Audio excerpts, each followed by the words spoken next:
Welcome to week 2 of the CLA Weekly Recap. My name's AP, this is Danny to my right. Today we're going to talk about some of the games we had a chance to see last week, top performers, some players to watch, and we're also going to discuss our upcoming matchups that we'll be attending this week. Danny, you had a chance to check out JSerra against St Bonaventure. How'd that game end up, and who are some of the key players? It was a great game. JSerra pulled out a 42-28 victory. They were led on offense by a solid performance from their running backs. Edward Vander and Aaron Matthews both had great games. Their quarterback, Nick Robinson, is a true dual threat, made plays with his feet and through the air, threw a couple of nice touchdowns.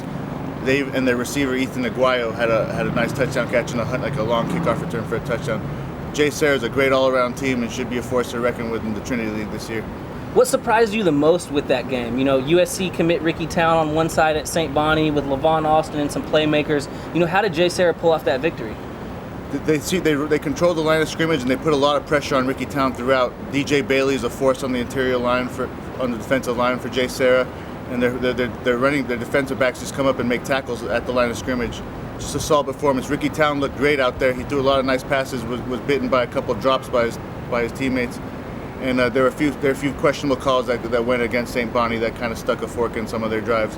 But all in all, JSerra deserved the win and was the better team. That Trinity League is always tough. JSerra at 4-0 is definitely a team to watch. But week to week, you know, anybody can beat anybody in that league, which is the great thing. Definitely. I had a chance to go check out Loyola against Salesian. Salesian's got a tough team. However, Loyola is stacked. Loyola's got Christian Rector at DN. They've got tough guys on the defensive line that, you know, help build up the D-line around him.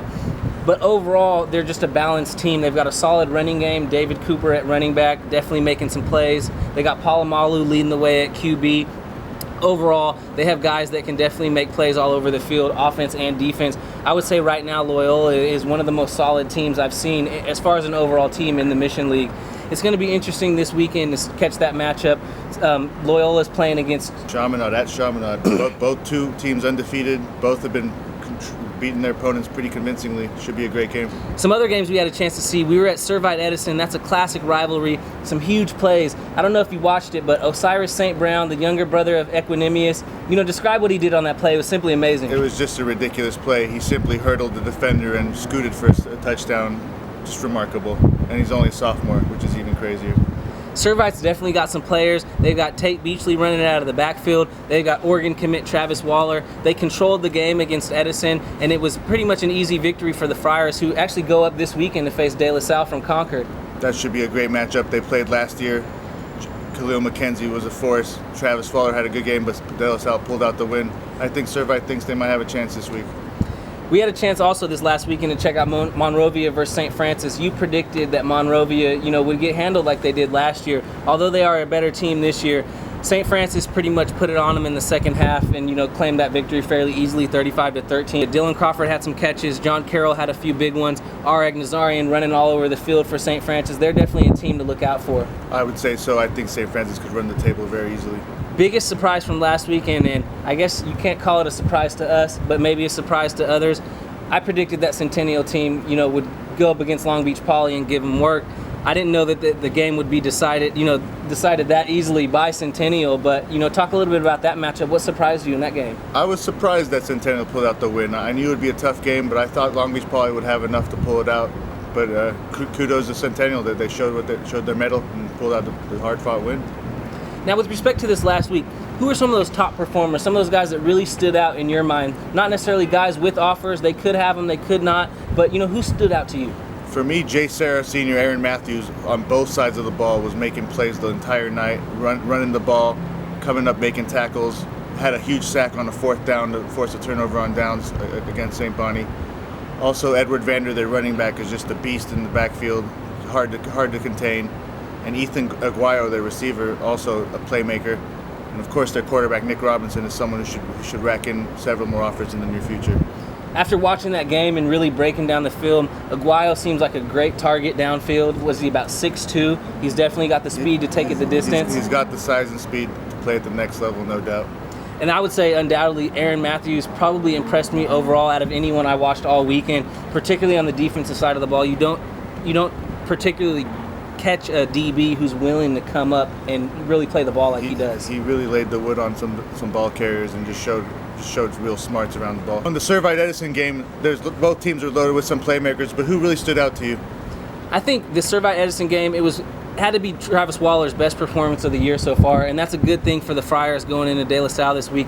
He was 20 for 28, 4 touchdown passes, spread the ball around, but Waller is definitely coming into his own with the Friars, so he should be a force, closing out the Trinity League after they play this last out-of-league game against De La Salle. Another team that impressed me was Salesian. Although they lost pretty decidedly against Loyola, they've definitely got some playmakers. They've got quarterback over there, DJ Wright. He's playing QB, he's an athlete, he's committed to Boise State as safety, and I'll tell you right now, coming out of the safety position, DJ Wright might be the best tackler in all of Southern California in the CIF Southern section. Never seen a guy who plays quarterback come on defense and lay the hat like he did. Another guy to look out for is Kiava Tizino. He's got a ton of offers, but I'm telling you, on both sides of the ball, he's the heart and soul of the team. Obviously, Jeremy Kelly at receiver for Salesian, he's a force. Older brother Jermaine is playing DB up at University of Washington. But within that game, I saw some other playmakers too on the other side of the ball. With Loyola, you had running back David Cooper. He's got no offers right now. He's somebody who's definitely going to catch the attention of scouts. I mean, you've got a lot of other guys on that team. However, Christian Rector at defensive end, the USC commit at Loyola, he absolutely dominated the game.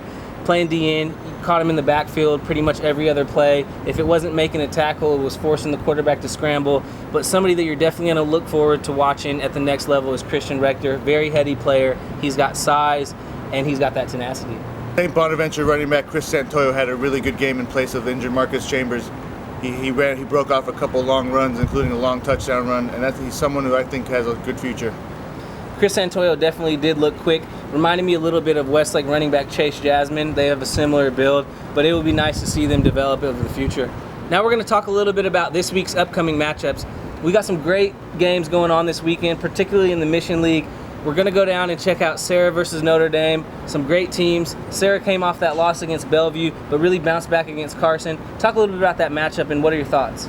CLA and Notre Dame, every time they play, it always comes down to the wire. The last 2 years have come down to the very end. Both games Notre Dame had within their grasp and let it slip away. I expect them to come down there and pull out a slight victory, actually. I think they can pull an upset out there in Gardena. I'm definitely excited to watch Leo Lambert. Watch Mike Little out at DB. He's a senior this year. He's been putting in work forever. But it's just an exciting matchup for the weekend. What's another game that we're covering this weekend, and where can you find the CLA team? Also in the Mission League, both undefeated, Loyola versus Chaminade should be a classic battle. Out there in College of the Canyons, 2 Elite 11 quarterbacks, Brady White and Blake Barnett, are going to lock horns in what should be a high-scoring matchup, probably in the 40s or 50s. If you ask me, probably whoever has the ball last might win that one. There's another game we're checking out, a team that we've already seen this year in Cathedral Catholic. Talk about that game. Who played in the Honor Bowl and beat Oaks Christian in a hard-fought game, is traveling up to play Newberry Park and the Holmes brothers, Derek and Darnay, who are still undefeated, and that should be an interesting matchup as well. And then, of course, the game of the year, potentially, St. John Bosco versus Bishop Gorman. Out there in Las Vegas, Sin City, who knows what's going to happen. Both teams are stacked. Should be a great one. Televised live on ESPN in prime time. Best showcase for these athletes. Pretty much the whole country will get to see the 2 best teams in the West Coast. We'll see who comes out on top. Should be a great one. Bosco and Gorman, that's a game I'm definitely looking forward to. I've had a chance to see Bosco a few times on film this year. Had a chance to watch Bishop Gorman up close. One kid that I'm definitely impressed with is Tate Martell. UW commit, he's been committed forever. 2017 kid just picked up a USC offer as well, which is interesting. So you're going to have 2 kids going back and forth against each other who are, UCLA commit Josh Rosen, and you got a potential USC kid in Tate Martell. He was committed to UW with Sarkeesian up there. So you got to think how that's going to play over with regards to recruiting. But in terms of 2017, Tate Martell may be one of the top in the nation. Also, his receiver, Tyjon Lindsey, is a game breaker. And should probably rack it. I think, didn't he pick up a USC offer as well? Oh, he did, yes. Tyjon Lindsey, definitely a playmaker on Gorman's side of the ball. But this is going to be that matchup where you think, did Bosco lose star power from last year? Is their team still as good as they were with the 16-0 record? How are they going to match up against Gorman? That's going to be interesting. One thing for sure, Gorman does have a lot of size. I think that's one thing that did weigh heavily on Centennial towards the end of the game. Gorman's size, at the end of the day, kind of wore Centennial down. They're not as big of a team as they are, especially on the defensive line, as they were last year. So I think Gorman's O-line play and D-line play might factor into this one.